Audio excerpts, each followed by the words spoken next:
श्रीराम जय राम श्रीराम जय राम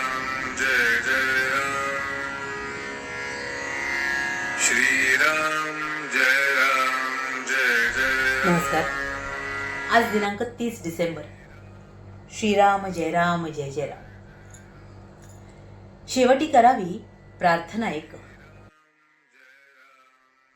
नमस्कार. आज दिनांक 30 डिसेंबर. श्रीराम जय राम जय जय राम. शेवटी करावी प्रार्थना एक. सकाळी लवकर उठावे, भगवंताचे स्मरण करावे, हातपाय स्वच्छ धुवावे, मानस पूजा करावी, हृदयात ठेवावे रामाचे ठाण, षोडशोपचारे करावे पूजन, गंध फूल करावे अर्पण, नैवेद्य करावा अर्पण, मनाने प्रसाद घ्यावा जाण, शेवटी करावी प्रार्थना एक. रामा तुला मी शरण देख, जे जे म्हटले मी माझे, ते ते रामा तुझे. आता न गुंतवा माझे मन, रामा मी आलो तुला शरण. वासना न उठो दुजी काही, नामामध्ये प्रेम भरपूर देई. सदा राखावे समाधान, जे तुझे कृपे वाचून नाही जाण, नीती धर्माचे आचरण. तुझे कृपेने व्हावे जतन, न मागणे आता काही. मी तुझ्यासाठी जिवंत पाही, आता द्या नामाचे अखंड स्मरण. देह केला तुला अर्पण, रामा जे जे काही तू करी, त्यात समाधानाला द्यावे पुरी. आता रामा एकच करी, तुझा विसर न पडो अंतरी. तुझे रामाची आवडी, याहून तुझे मागणे नसावे ओरी. हेची द्यावे मला दान, दीन आलो तुझ शरण. रामा मला एकच द्यावे, तुझे अनुसंधान टिकावे. नको नको ब्रह्मज्ञान, काव्यशास्त्र व्युत्पत्तीचे ज्ञान, काम क्रोधाचे विकार जाळताती वारंवार. आता तारी अथवा मारी, तुझी कास कधी न सोडी. आता रामा तुझा झालो, कर्तेपणातून मुक्त झालो. माझे सर्व ते तुझे पाही, माझे मीपण हिरोनी जाईल. रामा आता एकच करी, वृत्ती सदा राहो तुझे वरी.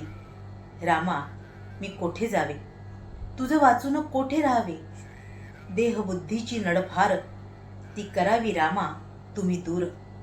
आजवर विषय केला आपलासा, न ओळखता पडलो त्याच्या फासा. रामा सर्व सत्ता तुझ्या हाती, समाधान राहील अशी करावी वृत्ती. तुझे जवळ मागणे दुजे नाही, हृदयात तुझा वास अखंड राही. आता तुझ्यासाठी माझे जीवन, तुला तनमन केले अर्पण.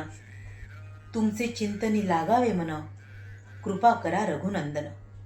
ऐसे करावे रामाचे स्तवन, रक्षण करता एक भगवंत मनी आणून. ऐसे व्हावे अनन्य दीन, तात्काळ भेटेल रघुनंदन. नामा परते न माना दुजे साधन, जैसे पतिव्रतेस पती प्रमाण. नामा परते न मानावे सत्य, ज्याने राम होईल अंकित. हेच सर्व साधू संतांचे बोल, कोणीही न मानावे फोल.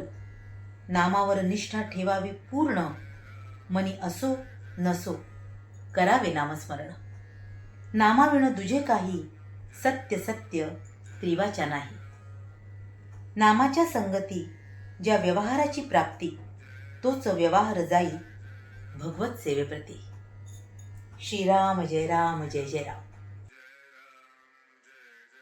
महाराज आपल्याला इथे सांगतायत की आपल्या भगवंताची आपण कशा प्रकारे प्रार्थना करायला हवी.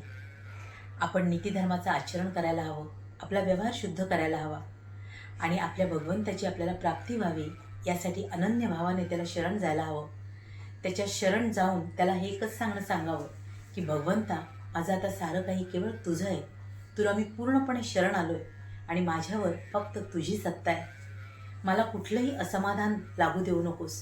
तुझ्या नामातच मला रंगून जाता येऊ दे, समाधानाची प्राप्ती होऊ दे. जी काही तुझ्या इच्छा असेल त्याद्वारेच मला समाधानाची प्राप्ती होऊ दे. आणि तूच माझा करता करविता आहेस, तूच माझ्या आयुष्यातलं समाधान आहेस, आनंद आहेस. आणि याद्वारेच आपल्या भगवंताची प्राप्ती निश्चितपणे आपल्याला होऊ शकते. असं हे अनन्य भावाने भगवंताला शरण जाणं, त्याच्या नामात रंगून जाणं, हे तुम्हा आम्हा साऱ्यांनाच आपल्या गुरुकृपेने लाभो हीच त्या गुरुचरणी प्रार्थना. तुम्हा साऱ्यांसाठीच खूप सारी गुरु ब्लेसिंग्स. श्री स्वामी समर्थ. जय गुरुदेव.